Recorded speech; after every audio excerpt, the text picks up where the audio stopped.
읽겠습니다. 또 너희는 기도할 때에 외식하는 자와 같이 하지 말라. 그들은 사람에게 보이려고 회당과 큰 거리 어귀에 서서 기도하기를 좋아하느니라. 내가 진실로 너희에게 이르노니 그들은 자기 상을 이미 받았느니라.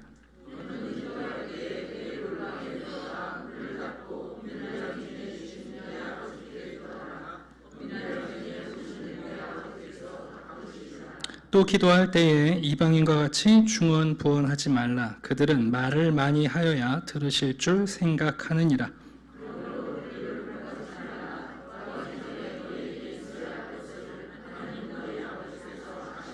같이 읽겠습니다. 그러므로 너희는 이렇게 기도하라. 하늘에 계신 우리 아버지여, 이름이 거룩히 여김을 받으시오며. 아멘. 하나님과 함께 살아가는 성도에게 유대인뿐만 아니라 우리들에게도 경건한 삶은 매우 중요합니다. 경건의 삶에 꼭 필요한 세 가지가 뭔가? 구제하는 일, 기도하는 일, 그리고 금식하는 일입니다. 예수님께서는 우리에게 이 세 가지 말씀을 하시면서 하지 말라, 필요 없다 그렇게 말씀하시지 않습니다. 예수님도 구제, 기도, 금식을 하셨고, 그리고 예수님의 제자들도 초대교회도 구제, 그리고 기도, 금식을 했습니다. 우리가 하나님 앞에서 경건하게 살아갈 때 이 세 가지 태도는 아주 중요한 일이고, 또한 우리가 이 세 가지 경건한 삶을 살아갈 때 하나님을 기쁘시게 할 수 있습니다. 근데 문제는 항상 좋은 것들이 왜곡되면 독이 되는 것처럼, 구제도 그렇고 기도도 그렇고 금식도 그렇고 하나님을 향하여 이 경건한 행동들이 행해지지 않으면 여러분 가식과 위선으로 가득한 외식으로 끝나게 됩니다. 예수님께서는 한마디로 이렇게 말씀하십니다. 어떻게 하면 우리가 경건한 참된 구제를 할 수 있느냐, 그리고 경건한 기도를 드릴 수 있느냐, 참된 금식을 할 수 있느냐, 한마디로 은밀하게 라고 말씀합니다. 숨은 구제, 숨은 기도, 숨은 금식이야말로 하나님 앞에서 우리가 하는 참된 경건이라고 말씀합니다. 자, 오늘은 기도에 대한 말씀인데요, 크게 두 가지 내용을 말씀하세요. 우리 한번 8절 볼까요? 그러므로 그들을 본받지 말라 그러셨어요. 너희가 기도할 때에 이런 사람들을 본받지 말아라.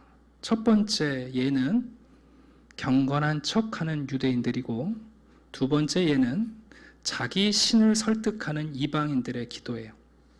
네. 하나님을 몇천 년 동안 섬겨왔던 유대인들의 기도도 본받지 말고, 그리고 하나님을 모르는 다른 신들을 섬겼던 이방인들의 기도도 본받지 말아라 하고 우리에게 말씀합니다. 먼저 우리 외식하는 유대인들의 기도를 잠깐 살펴볼까요? 예수님은 이렇게 말씀하십니다. 우리의 기도의 대상이 하나님이냐 아니면 다른 사람들 청중이냐. 너희는 기도할 때에 외식하는 자와 같이 하지 말라. 그들은 사람에게 보이려고 회당과 큰 거리 어귀에 서서 기도하기를 좋아하느니라. 여러분, 사람들이 남들에게 평가받는 거 되게 중요하죠. 특히 우리 신앙인들은 그래도 사람들이 나의 믿음을, 나의 신앙을 좀 잘 평가해 주기를 기대합니다. 특히 유대인들은 여러분, 경건한 삶을 산다는 것은 가장 명예로운 칭찬이니까요. 사람들 앞에서 자기가 기도하는 사람이라는 거 보여주고 싶은 거예요. 유대인들은 정기적으로 하루에 3번씩 기도했습니다. 아침 기도, 그리고 이제 점심을 지내고 오후 3시에 기도를 하고, 그 다음에 마지막으로 저녁에 기도하고 잠이 듭니다. 참 경건한 삶이죠. 근데 한번 여러분이 생각해 보시겠어요? 아침 기도하는 거 남한테 보여줄 수 있어요, 없어요? 내가 아침에 기도하는 거 뭐 우리 아내나 자녀들은 알겠지만 옆집 사람들이 내가 아침에 기도하는 거 알겠어요? 모르겠어요. 아침에 사람들 초대해갖고 아침에 깨어나자마자 파자마 입고 기도할까요? 예, 내가 아침에 기도하는 사람이라는 걸 보여줄 수는 없어요. 저녁 기도는 어떤가요? 네, 저녁 기도도 다른 사람들 앞에서 할 수 있는 기도가 아니에요. 그러면 남은 것은 뭐냐면 오후 3시에 드리는 기도가 남았는데, 유대인들은 이 시간이 되면 제 성전에 가까운 사람들은 성전에 올라가서 기도합니다만 보통은 회당에 모여서 기도를 해요. 나 기도하러 갑니다 하고 회당에. 근데 보통 여러분 사람들이 지각을 하잖아요. 그죠? 3시에 딱 와가지고 다 기도하는 게 아니라 지각하는 사람은 헐레벌떡 와서 나중에 기도를 동참하겠죠. 근데 여러분 어떤 사람들이 있냐 하면 회당으로 가다가 오후 3시가 되면 하나님과 기도하기로 약속한 시간이잖아요. 그죠? 하나님이랑 기도하기로 약속한 시간이니까 그 회당 앞에 사거리에서 기도 시간이야. 그리고 기도를 시작하는 거예요. 여러분, 우리가 생각할 때 어떠세요? 야, 굉장히 경건하다. 분초도 틀리지 않고 그 기도 시간을 지켜서 기도하는구나. 회당이 아니지만. 근데 여러분, 그 사람의 마음에 무슨 마음이 있는 걸까요?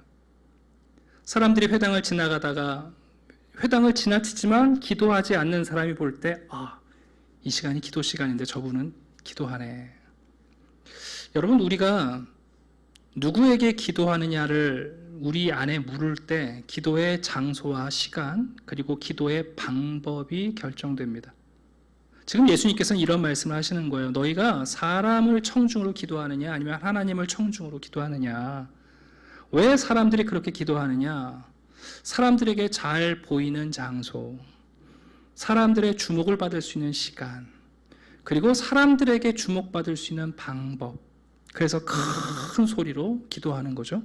여러분, 유치원 다니실 때 횡단보도 건널 때 어떻게 하고 건너셨어요? 손을 들고 건넜죠. 왜 그랬어요? 자동차 본네트보다 아이들이 키가 작으니까 손을 들어야 보이잖아요. 잘 보이라고 손 든 거예요. 알고 계시잖아요. 근데 어른 되면 손 들고 하세요? 안 하세요? 그냥 건너요. 왜냐하면 이제 우리 키가 커갖고 다 보이거든요. 예수님께서 위선적인 기도에 대해서 이렇게 말씀하시는 거죠. 왜 너희가 그런 시간에, 그런 장소에서, 그런 방식으로 그렇게 기도하냐 하면 하나님께 드리는 기도가 아니라 사람을 향한 기도라고 말씀하고 있는 거예요. 제가 설교를 준비하다가 이런 생각이 들었어요. 여기 이제 어른들은 아실 거고 80년생 이후들은 잘 모르겠지만 1970년대부터 90년대까지 우리 대한민국은 오후 5시가 되면 사이렌이 울리고 애국가가 흘러나왔습니다. 그럼 우리는 가던 길을 멈추고 전부 다 가슴에 손을 얹고 국기에 대한 맹세를 하신 분도 있겠지만 대부분 들었습니다. 본래 그 국가 예의는 그렇게 시작했던 건 아니고요. 개항대에서 태극기를 올리고 내릴 때 적어도 태극기가 보이는 곳을 지나치는 사람들은 그 개항하는 것에 대해서 예의를 갖추고 존중할 것을 교육했는데 이게 강제력이 없으니까 되겠어요? 안 되겠어요? 안 되는 거죠. 그래서 여러분 이제 법으로 규제한 게 뭐냐 하면 무조건적인 강제력을 발휘한 거예요. 그래서 5시가 되면 태극기 내릴 시간이 되면 사이렌을 울리고 애국가를 틀면 우린 전부 다 이렇게 했습니다. 재미있는 기록 영상이 나오는데 그 초등학교 아이들이 학교 수업 끝나고 운동장에서 축구를 막 해요.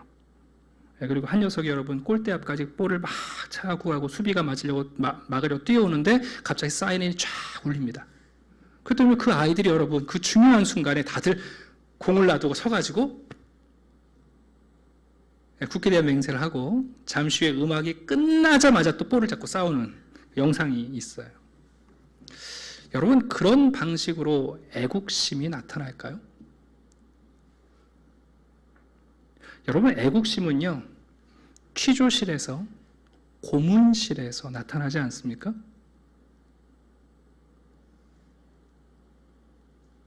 여러분, 정말 국가를 사랑하고 민족을 위해 자기를 헌신하는 사람들의 그 애국심은 적국에 끌려가서 취조실에서 안 부는 거잖아요. 고문받아도 견디는 거잖아요. 예수님이 지금 하시는 말씀이 곧 그와 같습니다. 여러분, 하나님께 드리는 기도가 아니라 사람들에게 드리는, 청중에게 주목받으려는 기도를 하기 때문에 그런 시간, 그런 방법, 그런 장소, 그런 식의 방식을 택하는 겁니다. 그렇다고 해서 여러분, 예수님께서 그러면 공기도를 하지 말라, 그런 뜻도 아니고요. 통성기도 하지 말라, 또 그런 뜻이 아니에요. 꼭 우리가 조심해야 될 건 뭐냐 하면 하나님이 하시는 말씀을 여러분 균형감 있게 들어야지 오늘 본문 내용 보시고 나서 예수님이 골방에서만 기도하라고 했다. 여러분 이건 잘못된 거예요. 여러분 예수님도 공적 기도를 하셨어요. 오병이어 기적을 일으키기 전에 5,000명 앞에서 하나님께 감사기도 하셨습니다. 네. 여러분 예수님이 통성기도 하셨습니다. 감람산에서 제자들한테 깨어있어라 하시고는 돌 던질 만큼 거리에 가셔서 예수님이 간절히 통성기도 하셨습니다. 합심기도 해야 됩니다. 예수님께서 제자들에게 너희들이 함께 기도하라고 말씀하셨고 부활하신 이후에 제자들과 함께 기도하셨습니다, 여러분. 지금 예수님이 하시는 말씀은 기도의 방법론이나 기도의 장소를 제한하시려는 게 아닙니다. 예수님이 이렇게 말씀하십니다. 6절입니다. 오히려 너희는 기도할 때에 골방으로 들어가라. 거기서 끝나지 않아요? 골방으로 들어간 다음에 문을 닫아라. 잠금 장치를 닫으라는 뜻입니다. 유대인들 가정에는 밀실이 있었다고 그래요. 보통 여러분 가정에 밀실을 두는 이유는 두 가지인데, 전쟁을 많이 경험한 민족들은 그 집안에 피난처가 있거든요. 이사야서 26장 20절입니다. 내 백성아 갈지어다 내 밀실에 들어가서 내 문을 닫고 분노가 지나가기까지 잠깐 숨을 지어다. 지금 예수님이 무슨 말씀하시는 거냐면 사람들이 찾을 수 없는 곳에 숨으라는 거예요. 그게 밀실이에요. 그래서 유대인 가정의 이 골방은요, 유일하게 잠금 장치, 안에서 잠글 수 있는 장치가 있었다고 그래요. 오죽하면 예수님께서 이렇게 강조하셨겠어요. 회당 앞에서 사거리에서 사람들이 보이는데 기도하지 말고 너 피난 갈 때 아무도 찾지 못하게 숨는 장소, 심지어 걸쇠가 있어서 사람들이 들어올 수 없는 장소에 가서 기도하라고 말씀하십니다. 어거스틴은 이 골방을 하나님과 그런 깊은 교제가 가능하게 되는 우리의 심령이라고 표현하기도 했습니다. 지금 예수님께서 여러분의 방에 그런 세이프 존을 하나씩 만들라는 뜻일까요? 네? 그런 은밀한 골방을 만들라는 뜻일까요? 아니실 겁니다. 사실 하나님은 안 계신 곳이 없으십니다. 그런데 안 계신 곳이 없는 하나님은 언제나 누구에게도 보이지 않는 은밀한 방식으로 우리와 동행하십니다. 그러니 우리가 하나님께 기도한다는 것은 사람에게 보이려고 외형적인 외식을 할 필요가 없고 은밀히 계시는 하나님께 가장 은밀한 곳에서 기도해야 한다는 것을 우리에게 가르쳐 줍니다. 우리가 하나님께 기도한다면 기꺼이 하나님이 보고 들으실 수 있는 방식으로 기도하면 됩니다. 여러분, 기도라는 것은요, 정말 우리가 누구에게 기도하냐에 따라서 그 기도의 방식과 장소가 선정돼요. 그러니까 예전에는 우리가 삼각산에 많이 가셨고 산에 가셔서 소나무 뿌리 많이 뽑으셨어요. 저 중고등학교 때 저희 부장집사님이 망우리 공동묘지 데려가셔서 기도시킨 적이 있었거든요. 왜 그랬는지 지금 잘 모르겠어요. 여러분, 내가 누구에게 기도하느냐가 우리의 기도의 시간과 장소, 방법을 결정해요. 예수님은 그런 면에서 은밀히 계시는 하나님께 숨은 기도를 드려도 충분하다라고 가르쳐 주십니다. 두 번째 예를 드시는데요. 7절 보시면 너희는 기도할 때 이방인들처럼 기도하지 말라고 하십니다. 여러분, 이방인들의 기도에는 세 가지 특징이 있는데 첫 번째는 뭐냐면 신들에게 아부하는 겁니다. 네. 보통 이방 제사장들 보면요, 신에게 아부하는 시간들이 있습니다. 그리고 나서 하는 게 뭐냐면 여기 나오는 중언부언이란 말은 우리나라식으로 정확하게 번역하면 횡설수설을 얘기합니다. 그리고 뒤죽박죽된 얘기를 하는 거예요. 일종의 주문처럼 비문처럼 알아들을 수 없는 말을 해대는 거죠. 그리고 마지막에는 뭐냐면 양으로 승부 거는 거예요. 신이 말을 안 들어주면 더 많은 재물을 바치고 더 많은 시간을 투자하고 더 많은 정성을 쏟아서 여러분 신들을 달래고 그래서 신에게 우리 육체의 소욕을 관철시키려는 게 이방인들을 향한 기도 아닙니까? 근데 여러분 이방신에게 드리는 기도가 왜 그런 모습을 띠냐면 두 가지 때문에요. 첫 번째는 뭐냐면 불확실성이에요. 이 신이 나를 좋아할지 모르겠고 이 신이 내 편인지 모르겠고 이 신이 나를 정말 도와줄지 모르는 불확실성 때문에 그런 방식을 채택하는 거예요. 신을 칭찬해드리고 신이 알아들을 수 있는 이상한 주문을 외우고 그 신이 감동할 때까지 더 많은 것을 쏟아붓는 것, 불확실성 때문이에요. 더 나아가 사람들이 이 신을 믿을 수 없는 불신 때문에 이방인들은 여러분 그렇게 기도하는 거예요. 이방인과 같이 중언부언하지 말라. 그들은 말을 많이 하여야 들으실 줄 생각하느니라. 여러분, 이런 기도는 어느 순간부터 우리의 기도가 주문서가 되고 그리고 신이 할 일은 택배가 된다고요.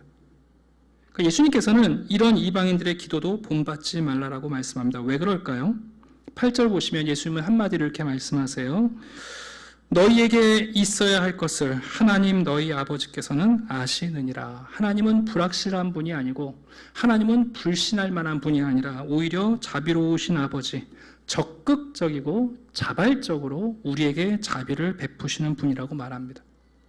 그러니 너희들의 기도를 들으시는 하나님이 어떤 분이신지를 안다면 저 이방인들처럼 기도하지 않아도 된다는 거예요. 그 신이 불확실하고 믿을 수 없을 때 여러분 중언부언하고 횡설수설하고 주술을 외우고 더 많은 것을 쏟아붓는 기도를 하지 않겠습니까? 그러나 하나님 아버지는 적극적으로 자비를 행하시는 분이기 때문에 우리가 무엇이 필요한지 아시고 그리고 그분은 신뢰할 만한 분이라고 우리에게 가르쳐 줍니다. 사실 여러분 기도라는 것은 참 신비한 거예요. 신앙생활을 오래 하면 오래 할수록 우리에게 익숙해지는 부분이 있는데 점점 더 익숙해지지 않는 부분도 있어요. 그게 바로 기도예요. 찬송가도 교회 처음 와서는 낯선데 우리 한 20년 신앙생활 하다 보면 여러분 찬송가 이제 능숙하게 부릅니다. 근데 여러분 기도라는 것은 신앙생활을 하면 할수록 우리에게 참 어려워요. 제가 보면 우리는 이런 극단 사이에 좀 자리하고 있는 것 같아요. 어떤 분들은 기도를 얘기하면 이렇게 얘기해요.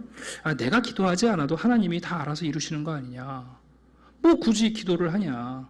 하나님이 사랑의 하나님이고 자비의 하나님이신데 내가 기도하지 않아도 나한테 잘해주시더라 하고 기도 무용론을 얘기하시는 분들이 있어요.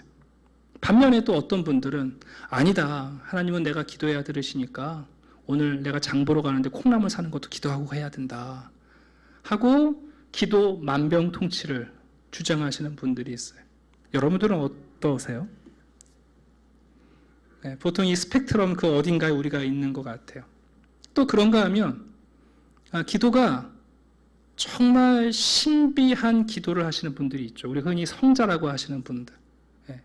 정말 기도가 뭔지 아시는 분인 것 같고 저분이 기도하면 능력이 나타나는 것 같은 기도의 그 신비에 도달한 분이 있는가 하면 어떤 분들은 평생 기도하고 기도를 배우는데도 수수께끼 같은 분들이 있어요. 아무리 스무고개, 아무리 듣고 아무리 훈련해도 이 기도가 수수께끼인 거야. 또 아마 우리의 기도는 이 사이 어딘가에 있는 것 같아요. 근데 성경이 기도에 대해서 우리에게 친절하지 않아요. 성경은 기도라는 것에 대해서 해부학적으로 기도를 가르쳐 주시거나 기도의 모든 세세한 단계별로 우리를 훈련시키시지 않아요. 대신에 성경 전체에서 하나님은 기도에 대하여 정확히 3가지를 가르쳐 주세요. 이 3가지가 우리가 건강한 기도를 출발하는 출발선이에요. 첫 번째는 뭐냐면 오늘 본문의 내용이에요. 여러분 기도는 누구에게 해야 된다고요? 하나님 아버지께 해야 돼요. 우리의 기도의 대상은 유일하신 하나님 아버지예요.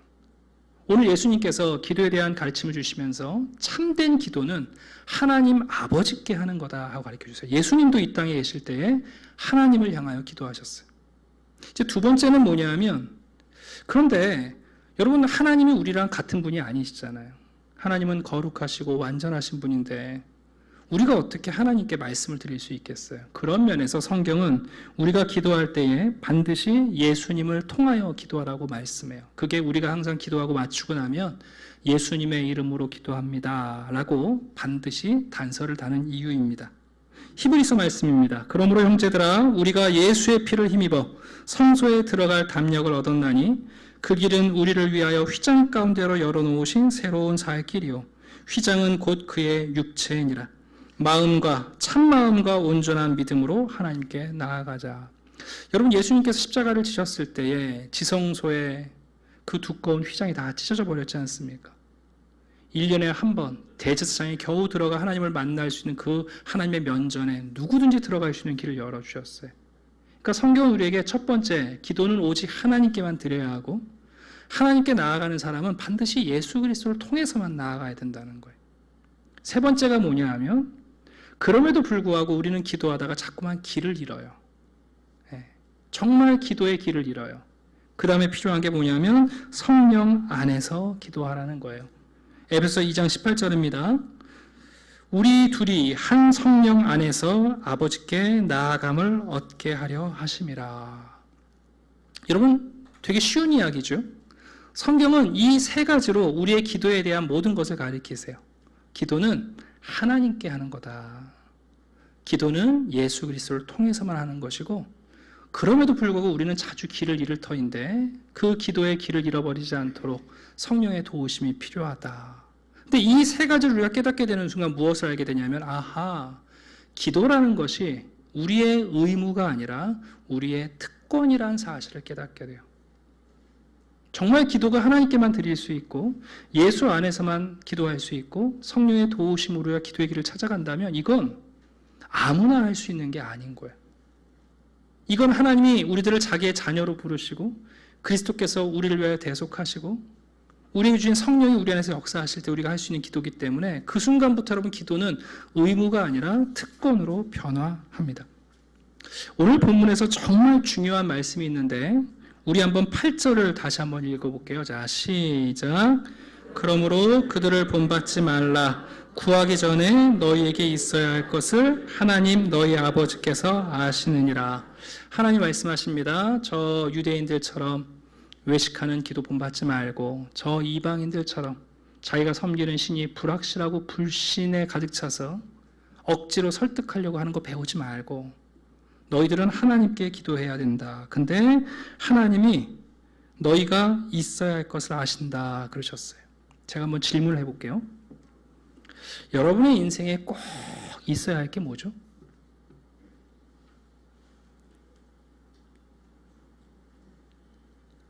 이게 진짜 중요한 질문이에요, 지금. 예수님께서 너희에게 꼭 있어야 할 것이 무엇인지 하나님 아버지가 아신다는 거예요. 여러분, 그러면 대체 우리 인생에 꼭 필요한 게 뭘까요? 또 돈 떠오르세요? 집이요?